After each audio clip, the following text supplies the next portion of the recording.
તો લેન્સની અંદર લાસ્ટ થિયરીની અંદર આપણે લેન્સના પાવરનું સૂત્ર જોયું હતું. લેન્સના અંદર ત્રણ સૂત્ર હતા આપણી પાસે. એક તો લેન્સના રેખીય મોટવણીનું સૂત્ર આપણે જોઈ ગયા, જેમાં બહિર્ગોળ લેન્સની મદદથી એના મોટવણીનું સૂત્ર જોયું, જ્યાં m બરાબર v by u આવ્યું, જ્યાં v બરાબર હતું પ્રતિબિંબ અંતર અને u બરાબર વસ્તુ અંતર. એના પછીની થિયરી હતી આપણી લેન્સના પાવરની સમજૂતી આપો. આ પણ 2 ગુણમાં પૂછાઈ ગયેલો સવાલ, ઇમ્પોર્ટન્ટ સવાલ છે. 2 ગુણમાં આવી શકે કેમ કે ચેપ્ટર નંબર 9 છે, એમાંથી વિભાગ સી માં પણ આવશે. વિભાગ બી ની અંદર સેક્શન સી, બી અને એ ત્રણેયમાં એક એક સવાલ આવશે, બરાબર. એટલે સેક્શન એ ની અંદર આ સવાલ આવી શકે. એના પછી જે સવાલ છે એ સંપર્કમાં રહેલા બે પાતળા લેન્સોના સંયોજન માટે અસરકારક કેન્દ્ર લંબાઈનું સૂત્ર મેળવવાનું છે. તો આ સૂત્ર 2024 ની એક્ઝામમાં 2 ગુણમાં પૂછાઈ ગયું છે, પાછું પૂછાઈ શકે, એટલે આપણે એને બરાબર સમજીએ. તો જ્યારે પણ થિયરી કરવાની હોય તો થિયરી માટે પહેલા આપણે આકૃતિથી શરૂઆત કરવાની. ફિઝિક્સમાં સિમ્પલ છે, આપણે જ્યારે બી શરૂઆત કરશું તો થિયરીમાં આકૃતિથી, અને દાખલા આપેલા હોય તો દાખલાની અંદર રકમોથી શરૂઆત કરી, રકમો લખીને પછી સૂત્ર મૂકવાનું હોય. તો આપણે થિયરી છે તો થિયરીમાં પહેલા તો કીધું શું છે, આપણે સંપર્કમાં રાખવાના છે બે પાતળા લેન્સોને.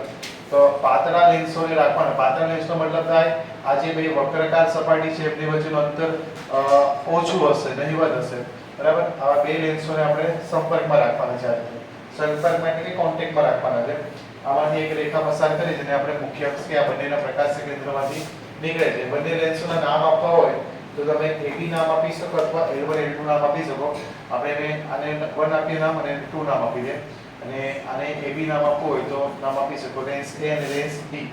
હવે આપણે એના માટે અસરકારક કેન્દ્ર લંબાઈનું સૂત્ર મેળવવાનું છે. તો એના માટે પહેલા તો વસ્તુ આપણે રાખી દઈએ, રેખાકૃતિ દોરી લઈએ.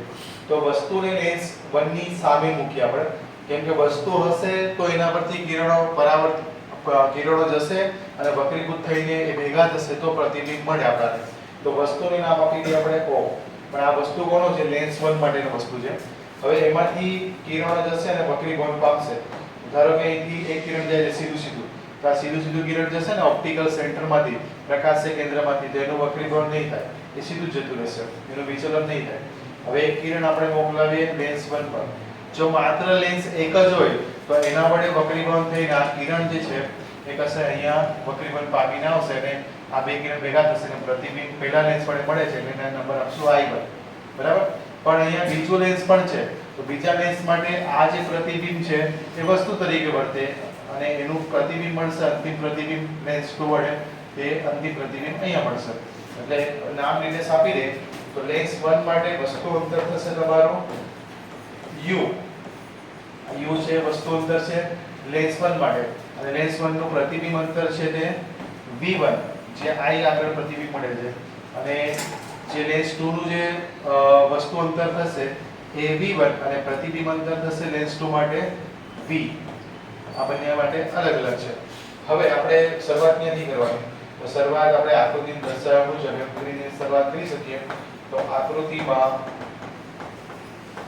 દર્શાવ્યા મુજબ બે પાતળા લેન્સોને સંપર્કમાં રાખેલ છે અને બંનેના વસ્તુ અંતર પ્રતિબિંબ અંતર વિશે તમે અહીંયા લખાણમાં લખી શકો. હવે આપણે શરૂઆત કરીએ પાતળા લેન્સ માટે. પાતળા લેન્સ માટે લેન્સનું સૂત્ર લખીએ. લેન્સનું સૂત્ર પરથી લેન્સનું સૂત્ર કયું હતું? તો આપણી પાસે તો 1/f બરાબર -1/u + 1/u. જ્યારે આપણે અરીસાની વાત કરીએ, અરીસાનું સૂત્ર હોય ત્યાં 1/f બરાબર 1/u + 1/v, ત્યાં માઈનસ નથી આવતું, બરાબર. લેન્સના સૂત્રમાં માઈનસ આવે છે. આ સમીકરણને આપણે નામ આપી દઈએ નંબર 1.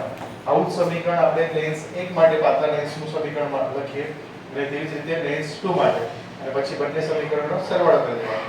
તો આપણે લખીએ અહીંયા લેન્સ A માટે અથવા L1 માટે, લેન્સ A માટે આપણે લેન્સનું સૂત્ર લખીએ તો એની કેન્દ્ર લંબાઈ છે f1, એનું પ્રતિબિંબ એનું વસ્તુ અંતર છે એ u છે ને વસ્તુ અંતર છે.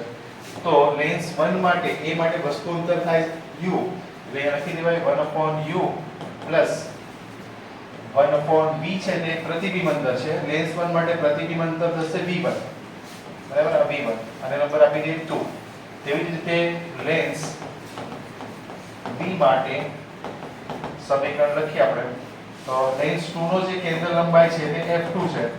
એનું પ્રતિબિંબ વસ્તુ અંતર છે, વસ્તુ અંતર થશે એનું વસ્તુ અંતર v1 અને પ્રતિબિંબ અંતર છે તે v છે.